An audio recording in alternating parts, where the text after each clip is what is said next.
Tehran से एक विशाल Boeing 747 cargo jet चीन की ओर उड़ता दिख रहा है और ये इस महीने की चौथी ऐसी उड़ान है। ऑनलाइन फ्लाइट ट्रैकिंग डेटा में पता चला कि मध्य एशिया के कुछ हिस्सों में इस विमान का ट्रांसपॉन्डर अचानक बंद हो जाता है।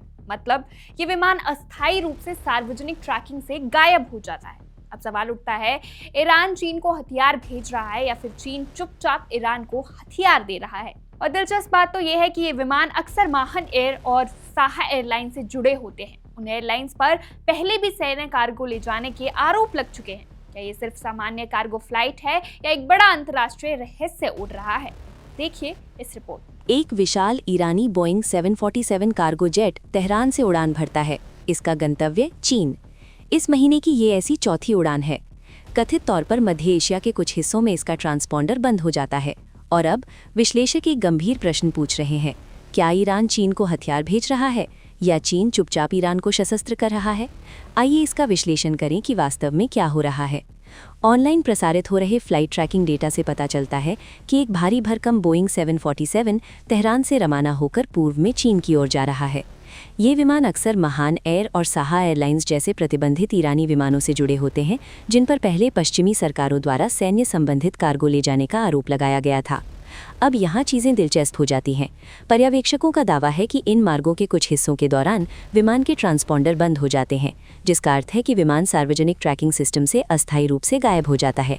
ये स्वचालित रूप से गलत काम को साबित नहीं करता है। सैन्य और संवेदनशील कार्गो उड़ानें अक्सर ट्रैकिंग दृश्यता को सीमित करती हैं, लेकिन जब आप इसे समय, बढ़ते क्षेत्रीय तनाव और इन यात्राओं की आवृत्ति के साथ जोड़ते हैं तो ये संदेह पैदा करता है। ये कोई एक बार की उड़ान नहीं थी। कथित तौर पर अकेले फरवरी में ये चौथी उड़ान है। तो इसके अंदर क्या है? सोशल मीडिया की अटकलों का सुझाव है कि ये उड़ानें हथियारों की खरीद मिशनों से जुड़ी हो सकती हैं। बार बार उल्लेखित प्रणालियों में शामिल है HQ-9B लंबी दूरी की सतह से हवा में मार करने वाली मिसाइल प्रणालियां, उन्नत लंबी दूरी के रडार प्लेटफॉर्म, LY-1 हवाई रक्षा प्रणालियां। यदि ईरान अपनी हवाई रक्षा प्रणालियों को अपग्रेड कर रहा था तो ये इजराइल या संयुक्त राज्य अमेरिका से जुड़े किसी भी संभावित हवाई हमले के परिदृश्य को काफ़ी जटिल बना देगा। लेकिन यहाँ मुख्य बात यह है, इन विशिष्ट उड़ानों में हथियारों के हस्तांतरण का कोई सार्वजनिक रूप से सत्यापित प्रमाण नहीं है। कोई उपग्रह चित्र नहीं, कोई आधिकारिक पुष्टि नहीं, बस पैटर्न और समय। फिर भी भू राजनीति में पैटर्न अक्सर मायने रखते हैं। ये अकेले में नहीं हो रहा है। इस साल की शुरुआत में ईरान, चीन और रूस ने एक व्यापक साम्राज्यिक साझेदारी ढांचे को औपचारिक रूप दिया, जो आर्थिक और सैन्य क्षेत्रों में गहरे समन्वय का संकेत देता है। इसके तुरंत बाद तीनों देशों ने समुद्री सुरक्षा बेल्ट अभ्यास श्रृंखला के हिस्से के रूप में ओमान की खाड़ी में संयुक्त नौसेना अभ्यास की घोषणा की। इस बीच चीन अमेरिकी प्रतिबंधों के बावजूद ईरानी तेल की महत्वपूर्ण मात्रा खरीदना जारी रखता है, जिससे तेहरान को महत्वपूर्ण आर्थिक जीवन रेखा मिलती है। कुछ विश्लेषकों का मानना है कि ये विकसित होता रिश्ता एक शांत वस्तु विनिमय प्रणाली जैसा दिखता है। तकनीकी के लिए ऊर्जा, सैन्य आधुनिकीकरण के लिए तेल, रणनीतिक गठबंधन के लिए प्रतिबंध प्रतिरोध और बीजिंग के दृष्टिकोण से ईरान का समर्थन करने से मध्य पूर्व में चीन की पकड़ मजबूत होती है, जबकि प्रत्यक्ष सैन्य टकराव के बिना अमेरिकी प्रभाव को संतुलित किया जाता है। क्षेत्र में तनाव बढ़ गया है। इजराइल के साथ ईरान का गतिरोध जारी है। अमेरिका दैनिक और आर्थिक दबाव डाल रहा है और वॉशिंगटन और बीजिंग के बीच महान शक्ति प्रतिस्पर्धा तेज हो रही है।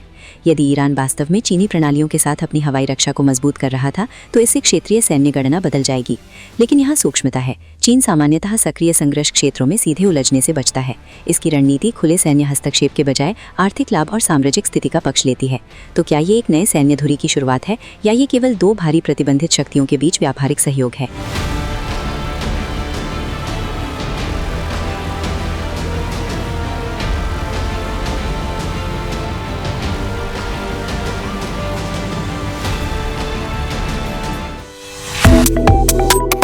Subscribe to One India and never miss an update.